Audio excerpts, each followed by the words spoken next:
ഈ തിരഞ്ഞെടുപ്പിൽ ഞാൻ ജനങ്ങളോട് വോട്ട് അഭ്യർത്ഥിക്കുന്നത് ഐക്യജനാധിപത്യ മുന്നണി ഗവൺമെന്റിന്റെ ഭരണസ്ഥിരതയ്ക്ക് വേണ്ടിയാണ്. ജനകീയ മുഖമുള്ള ഈ സർക്കാരിനെ നിങ്ങൾ അംഗീകരിക്കണം. ആ ഗവൺമെന്റ് ലഭിക്കുന്ന ധാർമ്മികമായ ഒരു പിന്തുണയായിരിക്കും പിറവം നിയോജകമണ്ഡലത്തിലെ വിജയം. ഈ തിരഞ്ഞെടുപ്പിൽ ഞാൻ ഏറ്റവും പ്രാധാന്യം കൊടുക്കുന്നത് അടിസ്ഥാന സൗകര്യ വികസനത്തിനും കാർഷിക മേഖലയ്ക്കുമാണ്. റോഡ് വികസനം, കുടിവെള്ളക്ഷാമം ഏറ്റവും മുഖ്യമായ എൻ്റെ ലക്ഷ്യവും ആ വിഷയങ്ങളിലേക്കായിരിക്കും എന്ന് സൂചിപ്പിക്കുവാൻ ഞാൻ ഈ സന്ദർഭം വിനിയോഗിക്കട്ടെ.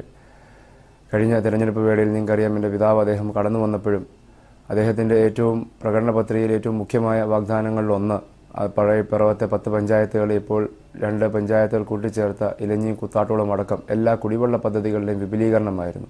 പക്ഷേ വിധി മറ്റൊരർത്ഥത്തിൽ അദ്ദേഹത്തെ സമീപിച്ചപ്പോൾ ആണ് ഒരു ഉപതെരഞ്ഞെടുപ്പിനെ നമുക്ക് നേരിടേണ്ടി വന്നത്. ഇതടക്കം അദ്ദേഹം തുടങ്ങിവെച്ചതും പൂർത്തീകരിക്കുവാൻ ആഗ്രഹിച്ചതുമായ പദ്ധതികൾ അത് പൂർത്തീകരിക്കുവാനുള്ള സന്ദർഭം എനിക്ക് നൽകണമെന്ന് വളരെ വിനീതമായി ഞാൻ അഭ്യർത്ഥിക്കുകയാണ്. കുമരകം നെടുമ്പാശ്ശേരി ഹൈവേ, അതുപോലെ തന്നെ ശബരിമല ഹൈവേ, അങ്ങനെ അനവധി പദ്ധതികൾ അദ്ദേഹത്തിൻ്റെ ഭാവനയിലുണ്ടായിരുന്നത്. ടൂറിസം മേഖലയിൽ പിറവത്തിന് അനന്ത സാധ്യതകളുണ്ട്. അത് പ്രയോജനപ്പെടുത്തുക. ഒരു കാര്യം ആവർത്തിക്കട്ടെ, എല്ലാ സന്ദർഭങ്ങളിലും ഞാൻ ഒപ്പമുണ്ടാവും. എന്നെ വിജയിപ്പിക്കുക.